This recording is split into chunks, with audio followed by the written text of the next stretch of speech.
বাবাই? জানতে চাইলেন বৌদি। এই একটু জোয়ান টোয়ান। এই বাড়িতে জোয়ান বলতে তো জোয়ান বলতে তো গোবরা দাদা। তো তিনি তখন ঘুমোচ্ছেন। তো জানালো বৌদি, তখন বুঝলাম ওই জোয়ান বলতে খাবার জোয়ান না, এই তুমি যে মস্ত জোয়ান মানুষ সেটাই বলেছেন। ধ্যাৎ, তোর বৌদি যেমন কথা। তো তা আমি যদি জওয়ান হই তাহলে কি কি কথাটা কি রে? কি কি কি আমি যদি জওয়ান তাহলে প্রৌঢ়টা তাহলে কে? প্রৌঢ়? আরে প্রৌঢ় নাকি প্রৌঢ় সে একই কথা। গলায় আসছে মুখে আসছে না, ওই বুঝে নেই না, এত মাথা মোটা না। না মানে আমার কথা হচ্ছে তোর বৌদির সার্টিফিকেটে দেখছি এবার তেজ পরীক্ষা করাতে হবে আমাকে। ওহ, এই বয়সে আবার বিধবা হতে হবে। তুমি বিধবা হবে? বলো কি গো? গোবরা হাঁ করে থাকে। ও আমি কেন হব রে বেদবা? তোর বৌদি হবে তো, সেই তো হবে বেদবা। সে একই কথা। তুই বোঝ রে বাবা, তুই একদম কথাটা মানে বুঝতে পারি না তুই। যখন বেদবা হবে তখন মজাটা টের পাবে। মাছ খেতে পাবে না, বুঝে করবে। তার স্বাদের বেড়াল তখন মাছ না পেয়ে পালিয়ে যাবে বাড়ি থেকে, বোঝা ঠেলা। আরে বৌদির ঠেলা বৌদি বুঝবে, এখন নিজেদের ঠেলা তো সামলাই আমরা। বলে গোবরা। আরে আরে সামলানোর কি আছে আর? হ্যাঁ, জবাব দেন দাদা। বললাম না এই ঠেলায় গড়াতে হবে গিয়ে তেজপুরে। মুন্ডু একদিকে গড়াবে আর ঘরটা একদিকে, এই হচ্ছে ব্যাপার। ও আরে আমিও তো গড়াবো তোমার পাশেই দাদা। গোবরার উৎসাহ আর ধরে না। এবার কাতর স্বরে শুরু করেন শ্রীহর্ষ। হায় হায় হায়, বংশটাই লোপ পেয়ে গেল এবার আমাদের। 1,00,000 পুত্র আর 1,00,000 নাতি, একজনও রইল না বংশ দিতে বাতি।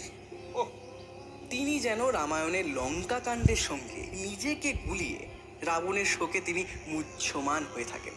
আরে নিচেই হায় হায় করছো দাদা। তোমার ছেলেও নেই নাতিও নেই, তোমার বংশ লোপ পাবে কি করে? তুমি আজব কথা বলো। তার নাতি বৃহৎ তুই তো আছিস। হ্যাঁ, তুই গেলেই তো আমাদের বংশ গেল। এতদিনের আমাদের রাবণ বংশ তো গোল্লায় গেল একবারে। আর বর্ধিত হতে পেলো না। তা গোলায় বল আর গোল্লায় বল, ওই একই কথা। দাদার শোক যেন উথলে ওঠে। না না, তোমাকে ওরা ওই ফ্রম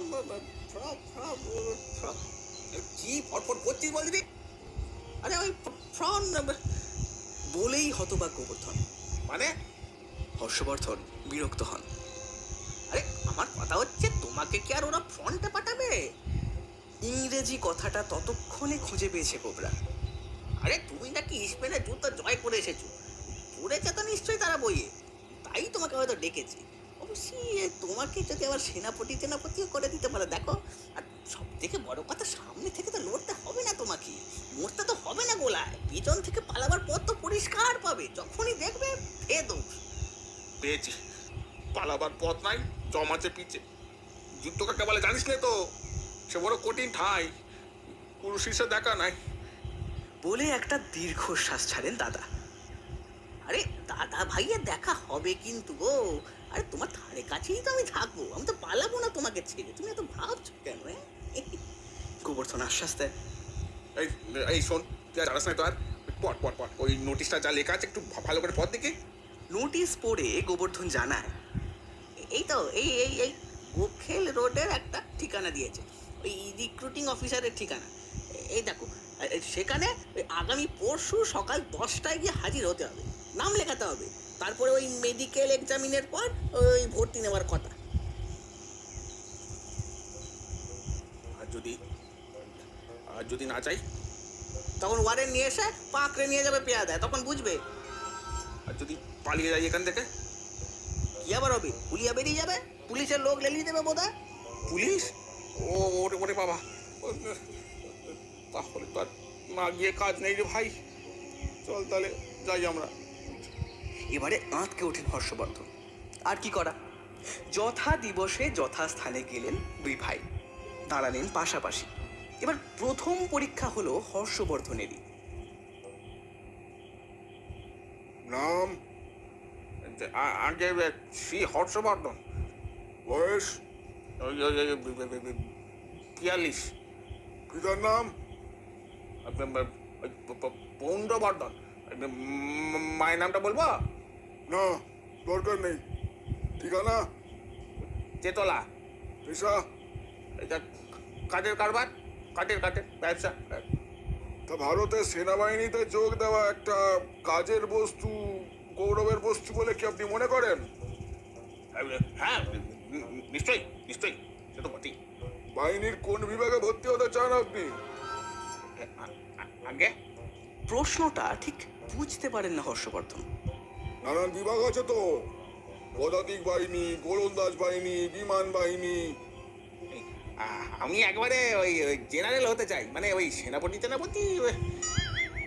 জানান হর্ষবর্ধন। আপনি কি পাগল হয়েছেন? রিক্রুটিং অফিসার কথাটা না বলতে পারেন না। হর্ষবর্ধন জানতে চান, সেটা একটা শর্ত নাকি? মানে জেনারেল হতে হলে কি পাগল হতে হয়, মানে এরকম? সে কথার কোনো জবাব না দিয়ে অফিসার গোবর্ধনকে নিয়ে পড়েন এবার। নাম, আগে গোবর্ধন। বয়স, বিশদ করে দেয় কোবরা। অর্থাৎ একটু ইংরেজি মিশিয়ে বললে, ওই 32। আর বাকি সব ওই ওই মানে ঠিকানা, পিতার নাম, পেশা সব ওই ওই ডিটো ডিটো। আমরা আমরা তুই ভাই কিনা। ও তাহলে আপনারা এবার ওই পাশের ঘরে চলে যান, সেখানে ওই আপনাদের মেডিকেল চেক আপ হবে। পরীক্ষা পাশ করতে পারলে তবেই ভর্তি। যান। বলেন অফিসার। এবার পাশের ঘরে যাবার পথে ফিস ফিস করে কোবরা, আর ভয় নেই দাদা, আমার জীবনে কোনো পরীক্ষায় পাস করতে পারিনি, আর ডাক্তারি পরীক্ষা পাস করবো, আরে ফেল করবো নির্ঘাত। বেঁচে গেলাম রে যাত্রা। হ্যাঁ, ফেলেছে কিনা আমাদের এই দুধের বাজারে কেউ ফেলবার নয় রে, বুঝলি? কেউ ফেলা না, দুধে যেতেই হবে। মিথ্যে আশ্বাস দিইনি, মিথ্যে আশ্বাস দিই। আশ্বাস পান না দাদা। হর্ষবর্ধনের বিপুল ভুঁড়ি দেখেই প্রথমেই বাতিল করে দিলেন ডাক্তার। না, এ চলবে না। প্রতিবাদ করে বলতেই গেছিলেন যে বহুত বহুত জেনারেলের এরকম ভুঁড়ি ভুঁড়ি ভুঁড়ি তিনি অনেক দেখেছেন, যদিও ফটোতেই তার দেখা। কিন্তু তার এই ভুঁড়িতে গোটা দুই টোকা মেরে আর তুড়ি দিয়ে তার কথাটা একেবারেই উড়িয়ে দিলেন ডাক্তার। তারপর এলো গোবর্ধনের পালা। এবার সব পরীক্ষায় পাশ করার পর সব শেষে চক্ষু পরীক্ষা। চার্টের হরফগুলো পড়তে পারছেন তো? দেওয়ালের গায়ে যে চারটা ঝুলছে। হ্যাঁ, ওখানে আবার দেওয়াল আছে নাকি আবার? হ্যাঁ, আপনার চোখ তো দেখছি তেমন সুবিধের নয়। বলে ডাক্তার। একটা অ্যালুমিনিয়ামের প্রকাণ্ড ট্রে ওর চোখের দুফুট দূরে ধরে রেখে শুধলেন, এটা কি দেখছেন বলুন তো? একটা আতুলি বোধ হয়, নাকি শিখি হবে, কিছু একটা ওরকমই হবে। দৃষ্টিহীনতার দোষে গোবর্ধনও বাতিল হয়ে গেল। এরপর গোখেল রোডের বাইরে এসে হাঁপ ছাড়লো দুই ভাই। চলো দাদা, আজ একটু ফুর্তি ফুর্তি করা যাক, কি বলো? এই 2:30 বাজে তো প্রায়। এই রেস্তোরাঁ একটু একটা খেয়ে এই দুজনে মিলে চলো 3টে শো একটা সিনেমা দেখে আসি। চলো চলো চলো। নানান খানা খেতে খেতে প্রায় 3টে পেরিয়ে গেল।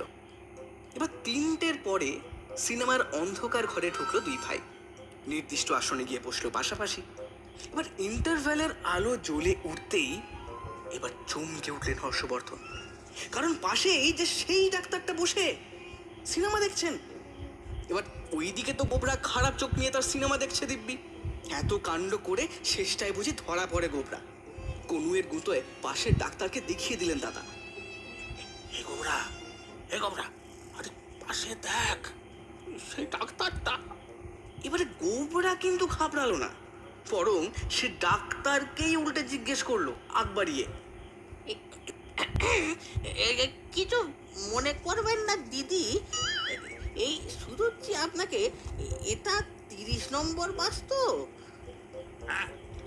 অতর্কিত প্রশ্ন মানে চমকে ওঠেন ডাক্তারবাবু। মানে মাফ করবেন বর্দি, এটা চেতলার বাস তো, মানে ভিড়ের মধ্যে ঢুকে তো পড়লাম, কিন্তু কোন বাসে উঠেছি সেটা বুঝতে পারলাম না। এই চেতলা পৌঁছাবে কিনা কে জানে, তাই জিজ্ঞেস করছি আর কি। আর কি করার, গোবর্ধনের এই কেরামতিতে সে যাত্রায় বেঁচে গেল ওরা।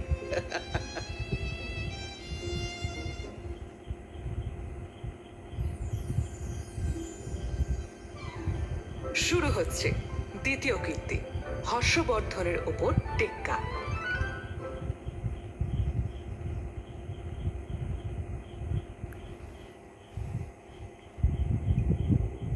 হর্ষবর্ধনের বাড়ি চেতলায়।